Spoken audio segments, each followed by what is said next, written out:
Today's episode of the Gestalt Education Show is brought to you by three of our favorite sponsors, Human Locomotion, Core 360 Belt, and Dynamic Disc Designs.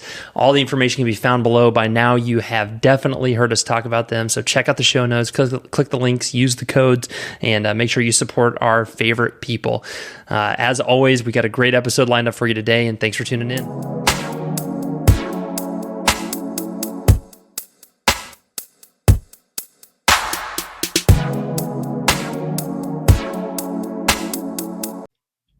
All right, everyone. Welcome to another episode of the Gestalt Education Show. Today, we are back in Troy, Missouri, and we are sitting down with a very, very special guest. I'm super excited to have this conversation with Dr. Erika Mennerick. And so, Dr. Mennerick and I first met. She was teaching a pediatrics course in Kansas City, and I picked you up from the airport. Yep. And we had never really met. And I still remember the conversation that we had on the way from the airport to the hotel. And so it was on the way back to the airport after this. Oh, that's right. I remember it too. Yeah, that is exactly right. That is exactly right. And so, number one, I learned so much from your pediatrics, MPI pediatrics and pregnancy course. I think it's a must take. You're here for the DNS pediatrics course with Marcella, which is another one of my must takes, especially if you have any inkling in treating babies or developing people in general. And so, I'm super glad that you're here. But today's topic is about loss and grief and how to actually deal with bullshit when it hits. I hate to say bullshit, but that's kind of the reality. And so I don't want to tell your story from my point of view, but would you just kind of enlighten us on, the things that you've gone through in the last, how long has it been? Yeah, it'll be 15 years in October. 15 years, yeah. So my kids were 2 years old and just shy of 5. So Cole and Kira, and my husband and I had started my practice and I was growing, and he was helping in my family's business. And my husband was killed in an accident in our garage, and a truck came down on him, and I found him and did the best I could, but he had been gone for a while. So yeah, with 2 little kids, I was facing the reality of being widowed at the age of 30. Mm-hmm. Which is not something that anybody plans for. Now 15 years later, I have a lot of perspective on it, and I think I have lessons that I've wanted to share with people, and I have when I get the chance, but it's usually like a quiet phone call or a quiet text. Yeah. So this is a new endeavor of publicizing it out. Yeah. To say. Well, I think the reality of it too is, most people don't have such a tragic loss like you did, but people have, we call it the seasons of life. I mean, you have kids, you have bad things happen to you, things like that. And then, but you're still expected to go in and go to work, and how you do all that, I think is really challenging for all of us. Yeah. I mean, in the beginning, I always tell people, if they've had a big loss, hey, let's be real about that. This first part kind of sucks. There's no sugarcoating it. This first part kind of sucks, but, it was interesting that I went back to practice pretty quickly because I'm well, what else am I going to do? My patients need me. I was in solo practice. Plus I needed I needed to continue to make an income. We just cut our income, obviously.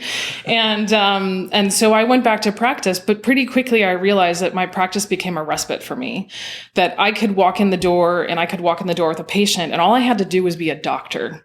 And I knew how to do that really well. I was confident in my skills to be a good practitioner, but so it gave me a break. I could just walk in and be, I could take care of the person in front of me. I didn't have to think about what was going on in the rest of my life. So, but yeah, I mean, I give Skip was my late husband's name. I give Skip a ton of credit because as soon as we had kids, as soon as we, had a house, he's we need to have life insurance. We need to make sure that if something happens to either one of us, there's something in place. And so that pre-planning, absolutely saved me. It gave me a buffer. It's given me opportunities to do things with my kids that I probably wouldn't have done had I just been, a single parent on, a single income. So it's knowing those things and knowing that a lot of people don't want to look at that. They don't want to look at, I don't want to buy life insurance, or I don't want to write a will and a trust. That means I could die. Well, newsflash. Right. But and anytime you're writing those things, you're looking at an imperfect scenario. No matter what you write on paper, you have to look at it and say, I know that this is imperfect, but it's still something that's going to make life easier for the people that I have to leave behind. So you joked about that when the shit hits the fan, right? My family knows that there is a binder in my desk that is titled "If the Shit Hits the Fan," and it is all of my stuff that, like, if something now happens to me, like, what happens to my kids? Now, Cole's 19, almost 20. Kira's 17, so it's not like, we're down the road here. They're not going to need a heck of a lot anymore. But when they're 2 and 5, it was a big fear for me of like, well, they've already lost one parent. What the heck happens now if something happens to me? So, and those are scenarios that, like, we don't want to think about. But the more you can prep ahead and have at least something in place, like, that it's a huge gift to give anybody that's left behind. So. Yeah. And then can you maybe kind of just talk through what those, I don't know, first maybe 5 years looked like going back to practice, how things changed maybe from what your idea of a practice was pre-accident and kind of what it evolved into what it is today? Yeah. When I graduated, I had Cole when I was in 9th try of chiropractic school. So, I had a newborn when I came out of school, but I still chose to open my own practice. And from the start, I had kept my overhead very small. And I just grew it as my time allowed. Mm-hmm. And so as Cole got a little bit bigger and a little bit more independent, I added more hours to my office. And so it's been kind of that continued evolution of that. I've always, I'm not a big morning person to begin with, but then when I tell patients like, hey, I've got to get my kids on the bus or I've got to get my kids to daycare and then I'll be after that. Like they understand that. And so I don't have early morning hours. I've always had hours that, like, this is what works for the kids in the morning and for me in the morning. And then I will see patients. And I mean, honestly, like, one of the biggest helps for me has been both my parents being very, very close to me and Skip's parents as well. So when the kids were little like that, I lived next door to my parents. So my mom was, I don't know how I would have gotten through it all without my mom, quite frankly. I mean, without all of them, but my mom in particular. I could call her and say, I need help. Can you walk down the lane? And she'd be there in 5 minutes, So, having that support system to lean on had been huge for us. And then, like I said, Skip's parents were just 10 minutes away, and they still are. I'm very lucky as a widow that my in-laws are wonderful to me and my family, and now to my now spouse-like person, as I call Tom. Spouse-like person. Official spouse-like person. Perfect. Yeah. But yeah, I mean, their support. And then like you talk about, like, well, what do I do with the fact that my kids aren't going to grow up knowing their dad? Mm-hmm. And, when they were little, like you said, those first couple of years, they'd ask me for stories. Well, can you tell me a daddy story about when daddy was 6, like me? And I'd be like, well, I didn't know daddy when he was 6, right. But grandma and grandpa did. Mm-hmm. And I bet they'll tell you stories about daddy when he was 6. So it's been really cool to see the relationship that my kids have been able to have with Skip's parents, and how there's so much of who Skip was infused in my kids as a result of those relationships. So, it's not so much my practice. Like, my practice just kept on trucking, it's more about, like, how my life outside developed and how I was able to, not just stick my head in a hole and be like, well, my life's effing over now. Like, what else do I have to live for? And it very much was my kids who got me out of bed in the morning. Trust me. In those early days when you got a 2-year-old who's going, I'm hungry. Can you please make me some toast, Mom? Right. And, but then you do, there's a switch that happens where you're like, well, I'm not going to just live for my kids. I need to live for myself too.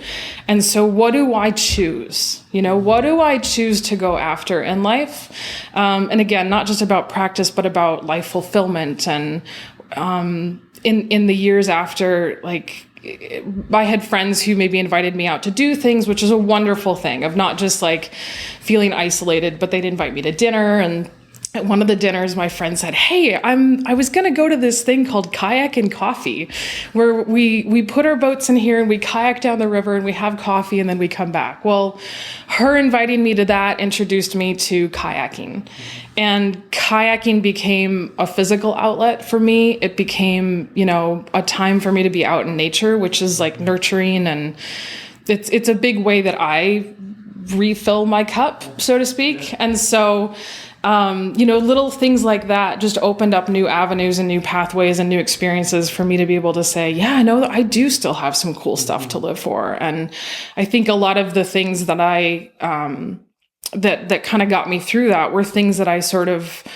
I was interested in before we had kids, before we got busy with like having kids and having a family and building 2 businesses and things that kind of got lost in the shuffle. Then I got to go back and do again, like the outdoor stuff. And that's a big part of it, is just kind of falling back to like what fills me up and what drives me ahead. How did the tragedy change you as a clinician? Like sometimes, you have your own issues and it makes you better in a weird, twisted way. And yeah, I mean, I think that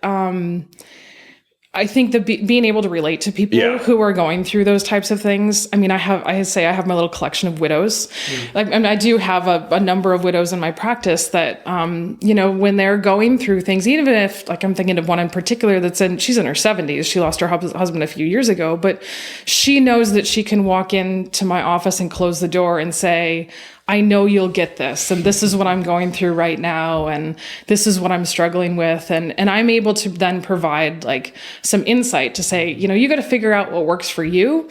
Here's some ideas though of what worked for me, and what about this or what about this, and so, and I'm not afraid to be. I'm not afraid to let them be emotional with me as well. So, I mean, it doesn't mean that like my sessions become a cry fest, but if somebody gets teary, like I'm not uncomfortable with it. And I've got Kleenex there and I can hand it to them, and we just go on with things. But I think they appreciate the fact that I can hold space for whatever they're going through, and to be like, no, I do kind of get it better than most people probably do. Not that anyone's scenarios are the same, but yeah, I think that's one of the ways I've changed is just what's helped, like if somebody were, you're dealing with death, I think it's awkward for everybody to say the right thing. I mean, of course you got the obvious one, oh, I'm sorry for your loss, but like, what are the things that you want to hear, especially early on? Absolutely. Well, let me start with one. We all want, it's really hard for people because you just don't know what to say. I mean, anything that's like, I'm thinking of you, my heart hurts for you, the one thing that I would challenge you not to say is, let me know if you need anything. And that's a hard one because we want to help somehow and we don't know how to help. But when you say, let me know if you need anything, it now puts the onus of organizing and choosing and figuring out what that thing is back on the person who's already grieving. And they don't know what they don't have any idea what they need. So one of the ways I talk about to people is, if you need to show up for somebody, like, what does that really look like? And if you're close by, it could be things like, what I would say is offer something very specifically as much as you can, as opposed to saying, well, let me know if you can see, if I can do anything. Say, hey, can I take your kids to a movie Saturday afternoon, and give you a break? Can I bring you guys dinner? I had a friend a couple doors down, our dogs were buddies. And so he would text me and be like, I'm going to take my dog out for a walk in a little bit. Can I come pick up Saga and take her too? I mean, it just things like that. Or like people came and helped me mulch my house, like mulch my landscaping around my house, or just anything that you can think of that, like, as a couple, like maybe one person took care of some things and the other person takes care of other things, like offering specifically like things you can do, and they might say no, but if the more you specific you can be and continue to offer, not just in those first couple weeks, but 6 months down the road. Hey, I'm thinking of you today. Can we get together for coffee? Things like that. People that invited us to our house for dinner, I didn't have to cook. My kids wouldn't need anything I cooked anyway, so it's fine. But, just something to give us, and that those times when we got to go to friend's house, like it gave us a respite, and it gave me little windows of joy again. Where like I was really stuck in grief, but I remember going to my best friend Sarah's house for a dinner, and, you know, my kids were little and we laughed, and, you know, my kids sat on her husband's lap and just things like that. And it's like, I had this window into like, holy crap, maybe I really can be happy again.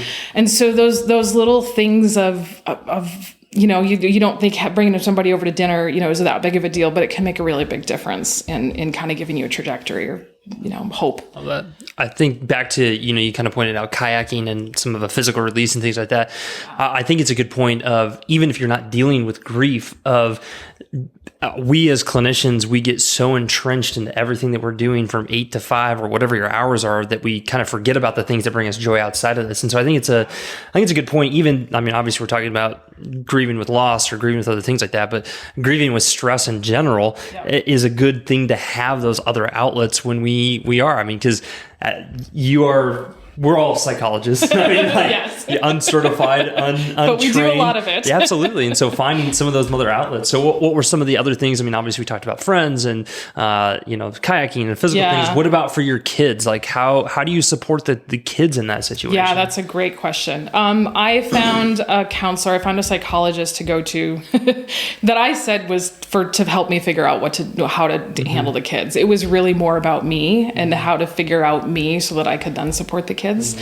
But she gave me some really good insights into things like, kids may grieve this again at a later date.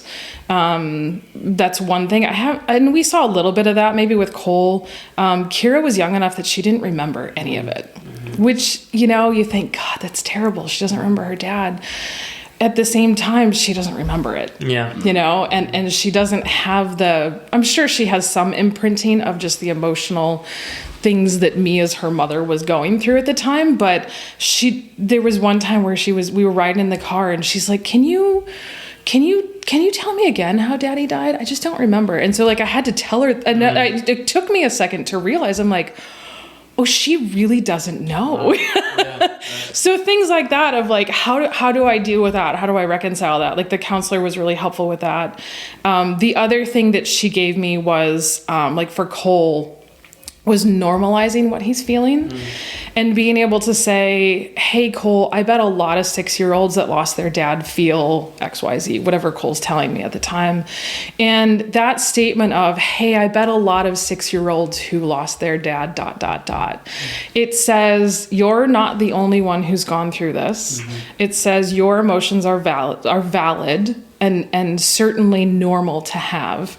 And then, then we can go a step further and say, well, what do we want to do about that? Do we want to go look at pictures? Do we want to go hear stories from grandma and grandpa? Do we want to, whatever that is? Do you want to just snuggle on the couch and, be sad? Do you want to draw something? So I think, the psychologist helped give me the language and give me the tools to understand how kids process and how they kind of go through this. So I don't think I could have done it without a professional psychologist who understood kids. And she said too, you're going to have times when maybe Cole's going through something and you're going to think, oh, is this because he lost his dad or is it because he's a 10-year-old? She goes, most of the time it's because he's a 10-year-old, So I think too that we talk about kids being resilient, but it is part of their story and it is different than a lot of kids. And it's become very normalized to be like, oh yeah, and my dad died.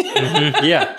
So it sounds cavalier, but in the beginning we'd go to a restaurant and we'd be ordering and they'd tell the waitress. And I'm like, we don't need to tell everybody what we need. Your dad's died. Get the fries out of your They're I was like, oh my God. Well, what, besides the counselor, what books did you have some books that you really leaned on or any? For me, more than the kids, there's a couple of good kids one. I'm going to forget the name of it. There's one about dragonflies where they live under the water and then eventually they go to the surface and they go to a different place. And that was a helpful one. The funeral home that we have in our town is a really, really wonderful, supportive place. And they had a kids grief camp that Cole went to a couple of years. And again, I keep mentioning Cole because he was the older one. He actually he remembers his dad and remembers the loss. And so he needed a little bit more, I think, than Kira did. I don't have a lot of great books for them. There's a couple books that are really helpful, I think, for young widows. One of them is called I'm Grieving as Fast as I Can.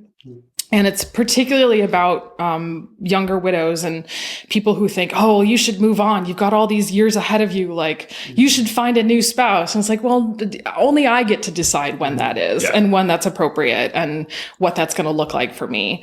So that was a huge book for me. And then there's another one called A Grace Disguised by Jerry Sitzer, and I can send you the links to these.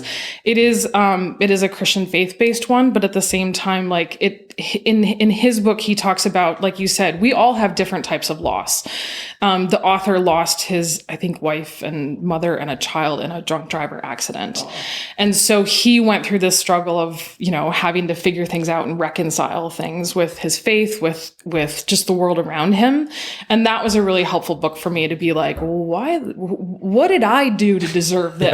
Yeah, right. Because there's this underlying thing of like there's this underlying theme of like, you be a good person and you do some good stuff and like, you're going to have, you're going to get through. Okay. And that's, there's nothing that I did to deserve. And the other one that like is nails on a chalkboard to me is Everything Happens for a Reason. Right. I agree with that. That one is just nails on a chalkboard for me. Yeah. Because you there's can't justify all the horrible things. Yeah. I don't care what, that's just beyond. And again, the psychology behind it, like as I've done more reading of the research now on psychology it's not true. Right. But that what we do as humans is that we have a desire to make good out of the pile of shit that we have in front of us. And there is something to be said for that in terms of how you process grief. And this is where, for me, like being able to support other widows, being able to tell people like, here's examples of how you can support somebody going through a hard time. That's part of my meaning making out of this, is to be able to say, I went through this. Here's all the things I learned. Let me tell you about it. Right. Both how you can get through a tough time yourself, whether that's a divorce, whether it's, a loss of a family member or a child or a parent, like whatever it is, we all have loss in our lives. So yeah, it's interesting you brought that up, because I've really thought long and hard about it. When I was young, I really did believe that everything happened for a reason. Now I absolutely do not, but I do believe like you're basically an amalgam of all these events, and that's what's shaping you as a human, and I think that's I think that's a really, really good point. Yeah. So you can take this a million different ways. I think like, the big lessons that I've learned from you is just kind of like refocusing when these things happen. And I think that you've done a really good job of that. Like you said, not to channeling your reason or to tell the story, to provide good outlooks for clinicians to do those types of things. And one of the things I picked up on you that you kind of discussed, you're like, how the hell did you get that, was boundaries within your practice. And the reason I kind of brought it up is it was the first time I really kind of thought about the pressures that are put on you as a clinician, meaning you aren't going to show up early because you have to get your kids to class. But, it would be very easy for you to say, oh, well, I'll take them a little bit early and I'll fit one more patient in and stuff like that. But I think like your way of processing and your way of continuing to be good to yourself is to keep those boundaries intact and to keep those boundaries, to give yourself space to continue to grieve, to continue to remember, to continue to do those things. Yeah, absolutely. And I think, one of the things I did early on was I very much worked my grief. Mm-hmm.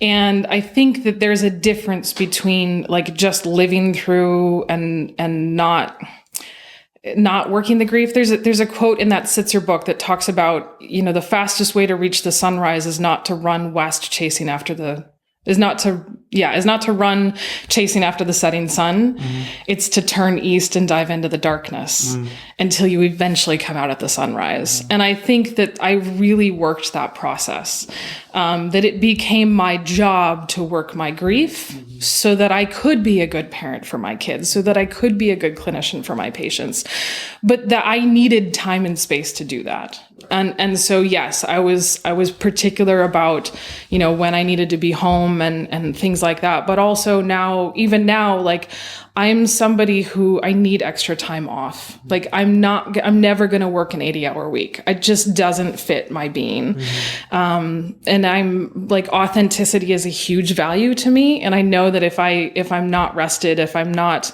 getting time away in the woods for myself, that I can't be my authentic self with my patients. And that's where I think I show up the best as a clinician. So yeah, I mean, I've got time scheduled off. I've, when I was teaching, I was always mostly teaching on Tuesdays. And when I stopped teaching, I just kept Tuesdays open. So it's not to say that I'm not doing some paperwork or, answering some phone calls or things, but I don't schedule patients on Tuesdays, and that's given me a day to the kids are at school, and again, they're older now, so it's not as much of an issue, but where I could do things for myself, same kind of thing. So yeah. Well, I think being part of the MPI family too, we were real impressed with you. Like you didn't want anyone to feel sorry for you or anything like that. I just thought you always handled it so well, even like early on. Yeah. And I just think it was really, really impressive. Well, thank you. Yeah. I mean, I did wear a lot of it on my sleeve because again, it's like, well, I'm going through this. This is my reality. Like I can't not.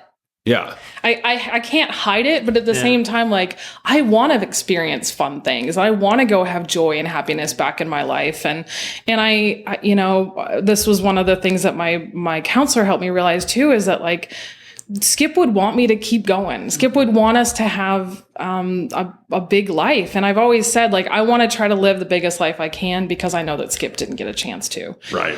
And do that for my kids. And it's an ebb and flow. And especially now, like I said, it'll be 15 years in October and like the mundane sets in at some point, but we've done some epic trips and I have really close relationships with my kids. And I think part of it is that like we just had no choice but to be absolutely authentic with what we were going through and what we were feeling and to acknowledge that with each other. And it's created I feel like a really good relationship between me and my kids. So what about, how do you create space to remember? Like, obviously you talk about Skip a lot. You have open conversations with your kids about it and stuff like that. But what about for the people on the outside? Like how do we support you with remembering the people that are lost and things like that? Because I think we struggle with that a little bit with patients. We treated patients, you can get to know them intimately and then they're gone and then you treat their families. Yes. Like how do we approach that setting? I think one of the greatest gifts that Skip's friends have given me is to say, I had a problem the other day and I thought to myself, who would be able to know this? Skip would know this. And I really wanted to call and talk to my friend. So like even little stories like that, of saying, I thought of him today. I was thinking about this memory that we had, this experience we had together. Tell them about those things when you think about it. And again, are you worried that they might cry? They might cry, but that's such a huge, get comfortable with the tears a little bit. Yeah.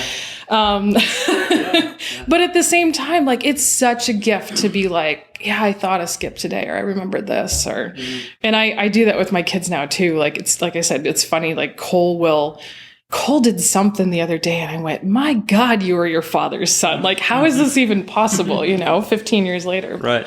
Yeah, I think those are I think don't avoid saying something about them or don't avoid, another example.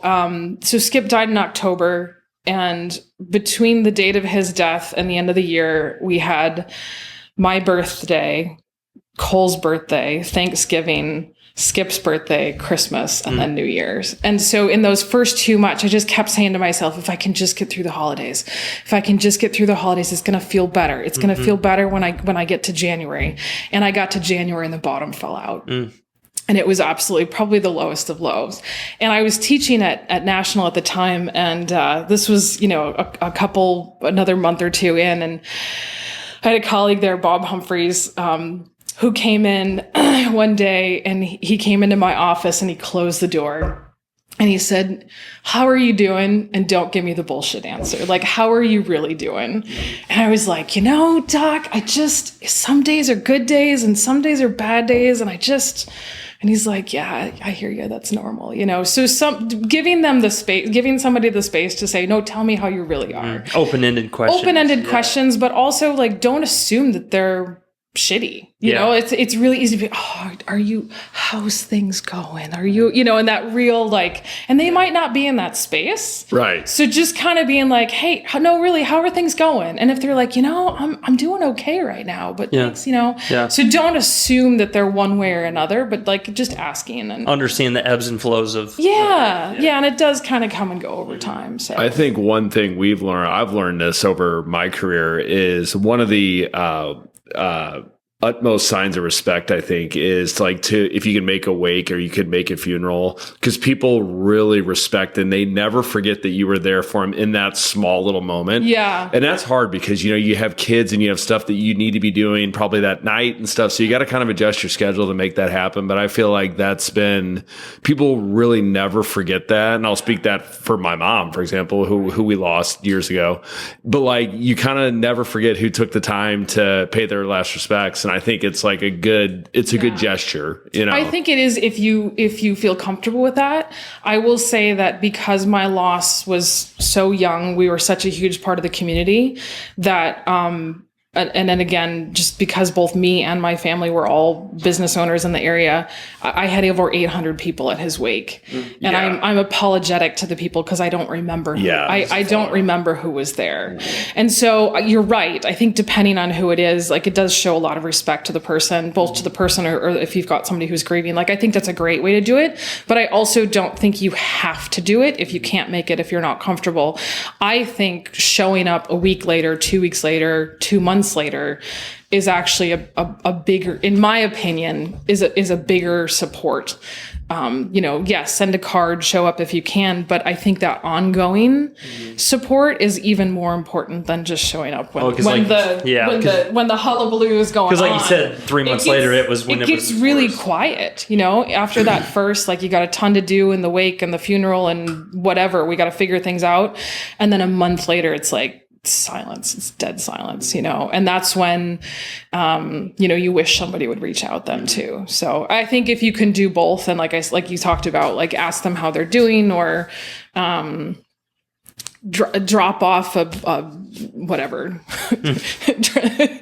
drop off a coffee, not a coffee cake, but you know what I'm saying, like some sort of a treat or something. Just, I was thinking of you, and here you go, and something like that. So down the road, maintain. I think, hearing you speak and listen to what you're saying today, the hardest parts are longer than people think. Yeah.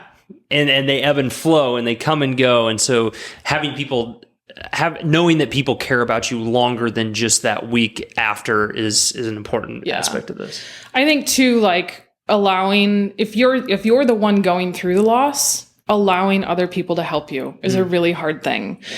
Skip and I had always been people who were like, we helped at the church youth group and we helped in our community, we helped our friends. And so to have that flipped on me, I say us, but to have that flipped on me, to be the one receiving was really hard for a while, but at the same time, like if you can allow people in to help, like they want to do something for you. So giving them the opportunity to take my dog for a walk or to take my kids to a movie. Like they feel good that they've done something for us and fulfilled in that. So yeah. I love that. Well, any closing thoughts, Erika? Anything else that you really, I appreciate you being willing to talk about this, because this is something that I think everybody struggles with. There's some awkwardness around it because again, you just don't know. Like it's so hard you can prepare yourself for the loss, but it's never easier. No. I mean, and especially when it's abrupt and then knowing how to support. And I think this is a good message for clinicians too, because again, it's going to happen. Like we have lifelong patients here that we treat the entire family, and so it's like, it's hard to approach those things when it comes in. I can speak for me. I had an 18-year-old that was killed in a hunting accident earlier this year. And so then I treat the whole family. And so it's like, where do you draw the line? How do you be there to support them? Is it just chiropractic? Do you reach out to them? Are you there in their lives? Where the lines are drawn. I think it's there's never a right answer. I think it's just you continue to try, and it's just I think too in that scenario, it's like asking them if they have good support. I've told people along the lines too, like, one of the things I say to people is I pray that the right people show up for you. They may not be the people that you assume. Right. It might not be your best friend from childhood that's the one that ends up walking through this with you.